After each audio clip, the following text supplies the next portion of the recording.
3840. That's 352-234-3840. Just shipped.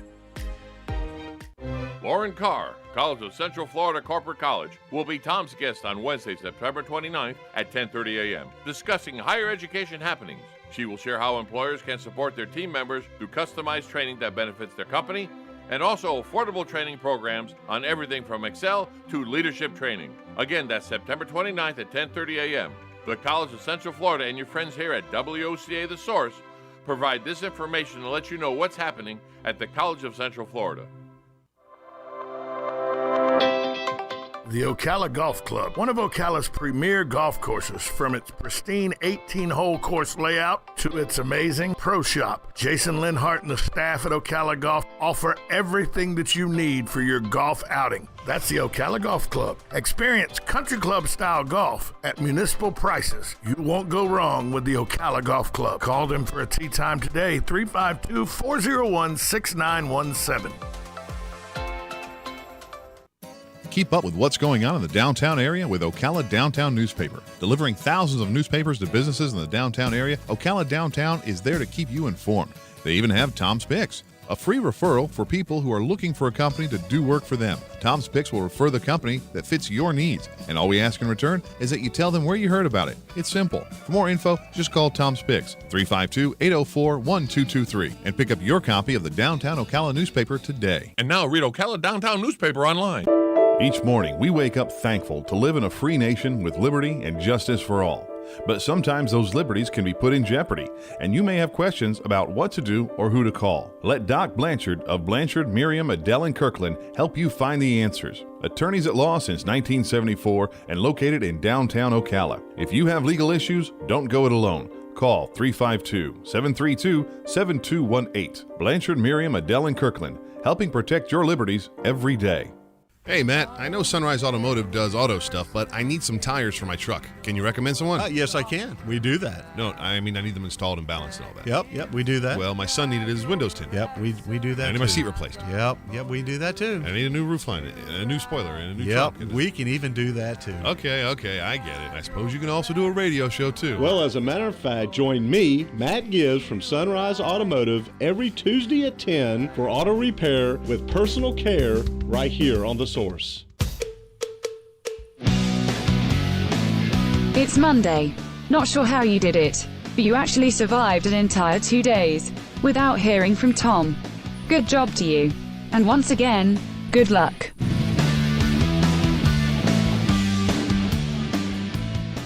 Welcome back to Ocala Talks on a Monday. 622-9622 is the number to call if you want to be a part of the show. Once again, I want to tell you that the community is looking for your help. The Florida community. Give you the latest update on the manhunt that is going on for Detective Moyers. He died from his injuries Sunday. He was shot in the face by Patrick McDowell, allegedly by Patrick McDowell, who is being searched for by multiple agencies all around northeast Florida and southeast Georgia. The suspect wanted the shooting death of Nassau County Sheriff's Officer. Moyers was shot twice during a traffic stop in Callahan last Friday.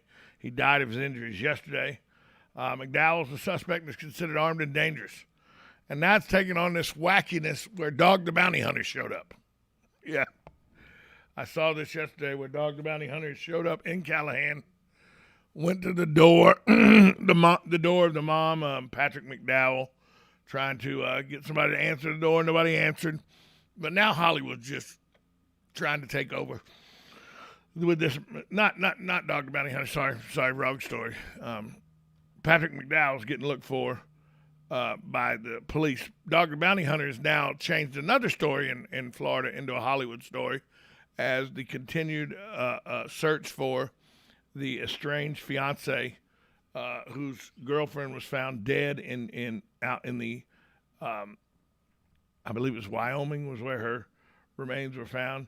But the search continues here in Florida in Northport for the person of interest. There's actually been an arrest warrant given out now for using her credit cards and Brian Laundrie The search still continues, where he's used Gabby Petito's laundry, her ATM cards and stuff without her permission because she's dead, so she can't give her permission to do that. They're still looking for him, and now Dog the Bounty Hunter has showed up down there in Northport. He's going to lend a hand. I expect John Walsh to show up at any moment, and a team from Fox and A&E just to walk around for hours just filming nothing and trying to make a TV show out of it. The FBI and Northport Police, they've searched Brian Laundrie's home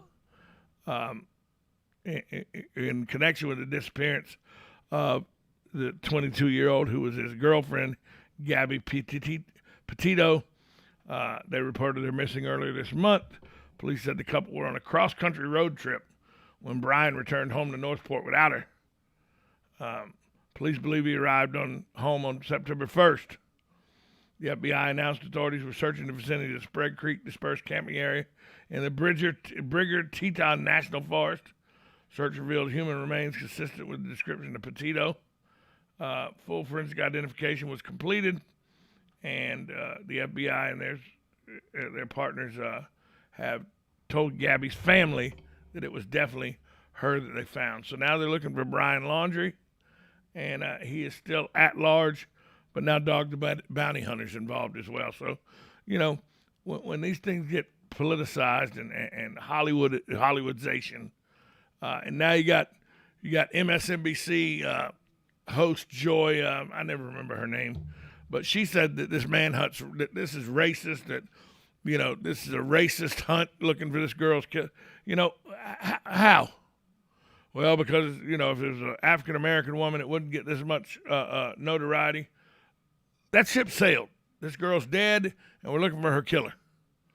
Every avenue that the police have should be used, and for you to say it's racist or politicize it as racist just shows, let's be honest, when you talk about racism, a lot of people don't want to think racism extends across the aisle, but this woman is just as racist with her rants on MSNBC as any white supremacist is.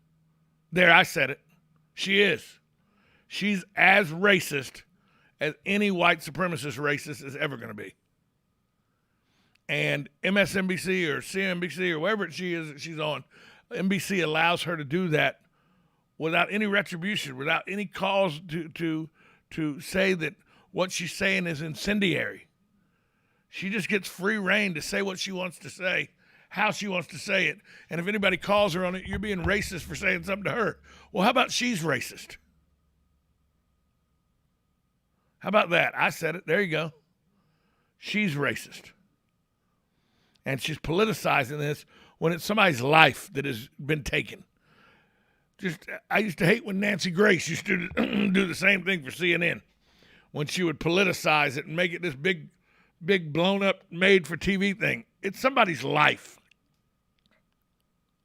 It's a family's life, a family's loved one. There's real tragedy going on here.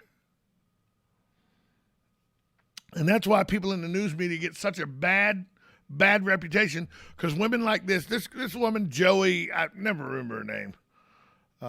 Somebody help me out. One of my listeners help me out. I never remember her name. It's Joey something. I never seem to say her, get her name right. But Joey, she has her own show on, I believe it's MSNBC. But she spews anger and she spews racist remarks all the time, and nobody calls her on it. Good morning. You're on Ocala Talks. Hi, Tom. Kevin. Hey, Kevin. How are you? It's Joy Reid.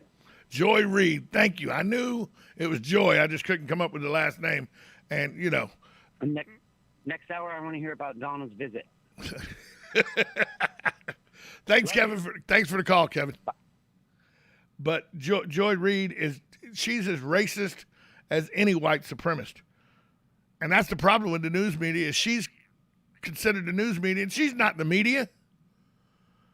She's just a talking head with an opinion that says she's part of the news media.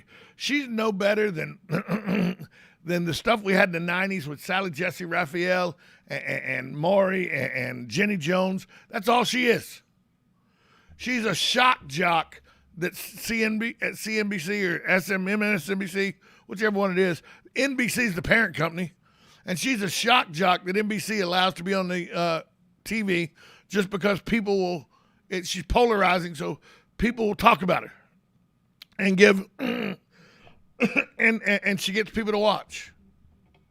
But she's spewing the same thing from her side that white supremacists spew from their side. Hatred.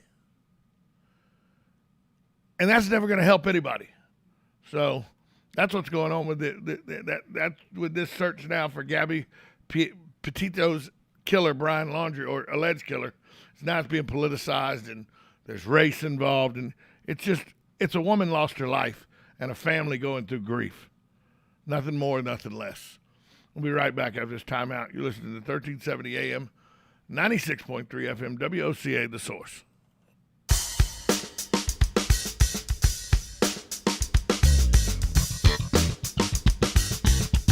Broadcasting from the Ocala International Airport, this is WOCA AM, W242CA FM, Ocala, 1370 AM, 96.3 FM, The Source. USA Radio News with Lance Pry. Several souls have been lost as an Amtrak train derails near Joplin, Montana, in the north-central part of the state. The westbound train with 8 cars and 2 engines was en route from Chicago to Seattle when it left the tracks about 4 p.m. Saturday. In all, 147 passengers were aboard. The NTSB is investigating. Georgia Senate candidate Herschel Walker discussed the America of today Saturday at President Trump's Save America rally in Georgia. One American News caught up with Mr. Walker at the rally. Years ago, not too many people got involved with politics, but that just shows that people care about this country, that people care about this state. I think the turnout is absolutely incredible. The center-left Social Democrat Party, or SDP, clinched a narrow victory in Germany's historic federal election on Sunday. It's a political comeback for the SPD, making its way for Chancellor candidate Olaf Scholz to form a new government coalition and lead Europe's largest economy into the post-Merkel era. USA Radio News. Oh, according to research, 82% of people remember radio ads. That means that 82% of you listening right now will remember that this is an ad for ZipRecruiter. If you're hiring, 82% of you will recall that ZipRecruiter makes hiring faster and easier. And 82% of you will note that you can try ZipRecruiter for free today. But you have to go to ZipRecruiter.com/find. 82% of you will keep in mind that ZipRecruiter's technology finds qualified people for your job and actively invites them to apply. Scott, is that you? Who are you talking to? 82% of you will also know that I, live with my mom. But the most important thing to note is that ZipRecruiter works. In fact, 4 out of 5 employers who post on ZipRecruiter get a quality candidate within the first day. Will you be part of the 82% who remember where you can try ZipRecruiter for free? It's ZipRecruiter.com/find. Again, exclusive link is ZipRecruiter.com/find. That's ZipRecruiter.com/find. Some problems that can pop up when growing corn. That's coming up on This Land of Ours. Cooler weather is on the horizon, providing a valuable opportunity to deworm your cattle with Safeguard. When temperatures begin to drop, parasite activity on the pasture declines as they prepare to take a break for the winter. That's the time to clean out those summer and fall parasites with Safeguard so you can feed the cattle and not the worms this winter. Available in blocks, cubes, pellets, or free choice mineral, Safeguard feed formulations are the convenient, labor-saving way to deworm cattle. Remember to consult your veterinarian for assistance in the diagnosis, treatment, and control of parasitism. See label for feeding instructions, meat withhold, and milk discard. The COVID-19 vaccine and the thing I heard about the vaccine... Sure, but do we really know about the long-term effects? Did you read that thing on the internet? He heard from his cousin that they don't... Okay, you're hearing a lot of talk about the COVID-19 vaccines these days. So how do you find out if getting vaccinated is right for you? By talking to someone you already trust, your doctor or healthcare provider. They'll answer your questions so you can decide what's best for you and your family. Go to GetVaccineAnswers.org to find out more. That's GetVaccineAnswers.org. Brought to you by the Ad Council. Although corn plants are quite hardy, they can also be finicky. Under or overabundant watering can cause issues like irregular temperatures, low pollination, and certain insect activity. But there are other problems too, such as diseases and pests. Corn kernels can germinate anywhere from 1 to 3 weeks after planting. If kernels haven't sprouted after a month, dig some of them up to see what they look like. If kernels appear mushy or rotten, then your soil might not have sufficient drainage. Although corn needs a lot of water to grow well, Accumulated moisture can rot the seeds before sprouting. Additionally, if you plant your corn too early in the springtime, the cold soil can kill them before they germinate. Alternatively, if the kernels seem dry but there's no sign of life, they might not be getting enough water, or again, you might have planted them too early. There's also the chance that the kernels are old and or sterile. Don't plant your corn until at least 2 weeks after the last frost in springtime for best results. I'm Kathy Isom, Southeast AgNet. When it really counts, depend on the source for the latest weather updates, keeping you ahead of the storm. 96.3 FM, 1370 AM, The Source. We'll have plenty of sunshine